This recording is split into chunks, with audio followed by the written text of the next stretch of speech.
guys, welcome back to my YouTube channel Ashutosh Shukla chemistry classes में। आज हम लोग ऑर्गेनिक केमिस्ट्री के रिवीजन कोर्सेज की बात करेंगे। और जब रिवीजन कोर्सेज की बात की जाती है तो सबसे पहले नेम रिएक्शंस की बात होती है। आईसीएसई, सीबीएसई और यूपी बोर्ड एग्जाम जो भी होता है उनमें नेम रिएक्शंस के कंसेप्ट बहुत पूछे जाते हैं। तो हम डेली आप लोगों को एक लेक्चर में एक नेम रिएक्शंस का डिटेल डिस्कशन देंगे और आप उस वीडियो को आप ज़्यादा से ज़्यादा देखेंगे और बार बार रिपीट करके देखेंगे तो चीज़ें आप लोगों को बहुत ज़्यादा समझ में आएंगी। तो okay, let's start. Wurtz reaction, Hindi में भी और इंग्लिश में वुड्स रिएक्शन की बात करते हैं। ये जितनी भी रिएक्शंस होंगी वो हैलो एल्केन और हैलो एरीन्स के बारे में। तो हैलो एल्केन और हैलो एरीन आप लोगों ने पढ़ा होगा, क्योंकि रिवीजन पोर्शन है। तो हम लोग बात करते हैं Wurtz reaction. Wurtz reaction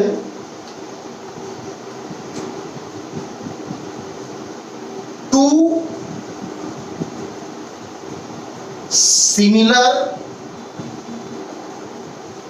hello alkene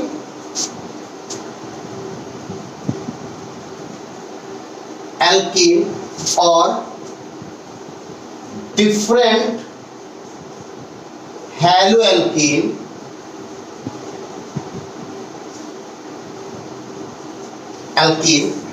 जब सोडियम के साथ ड्राई ईथर से रिएक्शन करते हैं तो एल्कीन का फॉर्मेशन करते हैं। क्या करते हैं? एल्कीन का फॉर्मेशन करते हैं। ठीक है, तो अब हम लोग बात करेंगे कि कैसे। तो पहला कंसेप्ट कि similar hello alkene 2Na plus फिर RX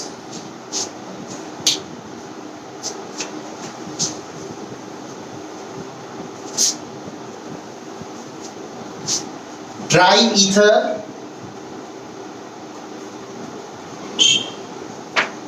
यहां से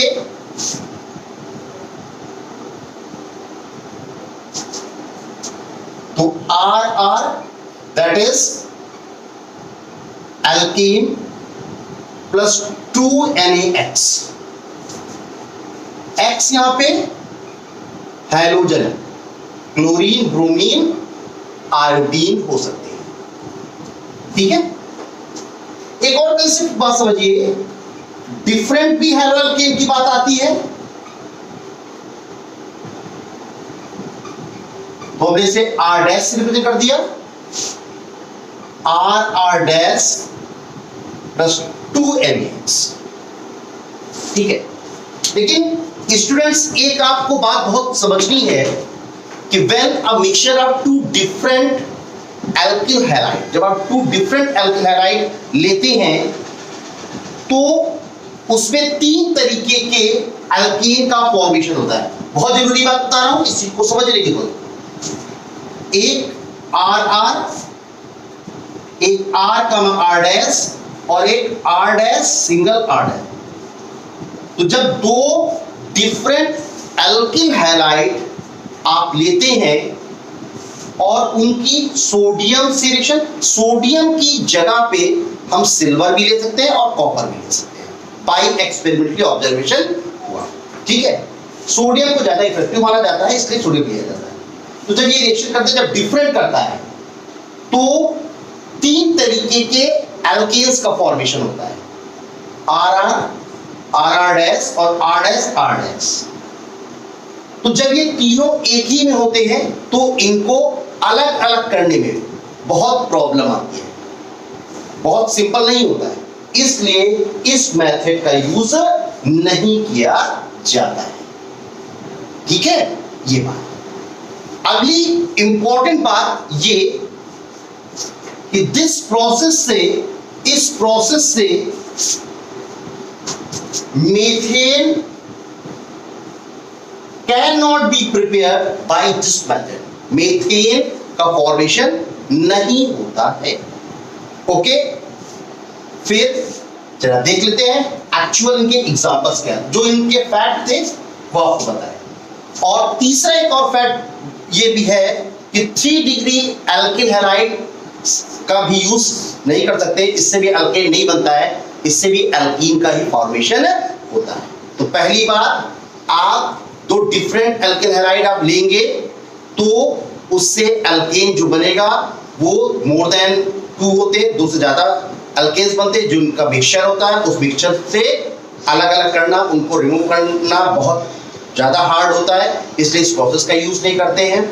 ड्राई ईथर की वजह से रिएक्शन होती है। और उसके बाद आपको ये भी बताया कि सोडियम की जगह पे कॉपर और सिल्वर का भी यूज किया जा सकता है, बाय एक्सपेरिमेंटली ऑब्जर्वेशन हो चुका है।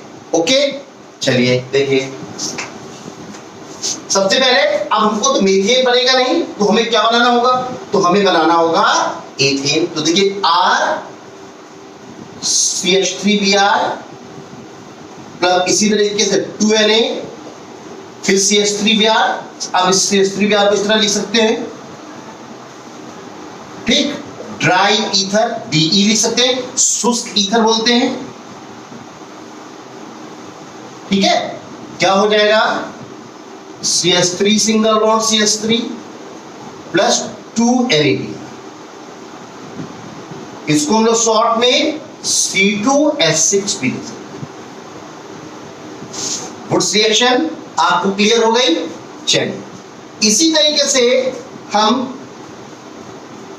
ब्यूटेन बना सकते हैं। प्रोपेन बनता है ना, कि प्रोपेन क्यों नहीं बनता है, ठीक है, तो जरा समझिए।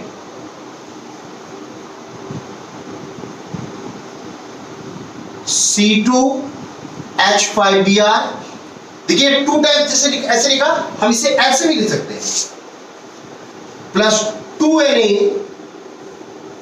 ड्राई ईथर की presence, significance of dry ether भी मैं अपने लेक्चर में पूरा एक्सप्लेन करूंगा, बताऊंगा। C4H10 प्लस 2NaBr, ठीक है, दैट इज नॉर्मल ब्यूटेन। इस तरीके से हम लोग नॉर्मल ब्यूटेन का फॉर्मेशन करते हैं, ठीक है। What is normal butane? Normal butanes are normal means that कि those adjacent carbon atom only attached by 2 carbons, 2 carbon से जुड़े होते हैं, उनको हम लोग नॉर्मल बोलते हैं। इसी तरीके से हम क्या कर सकते हैं, सम संख्या के हैलो एल्केन्स को लेकर के सम संख्या के एल्केन्स का फॉर्मेशन कर सकते हैं। If you like this video, तो please click like button and subscribe my channel. Okay, goodbye, have a nice day.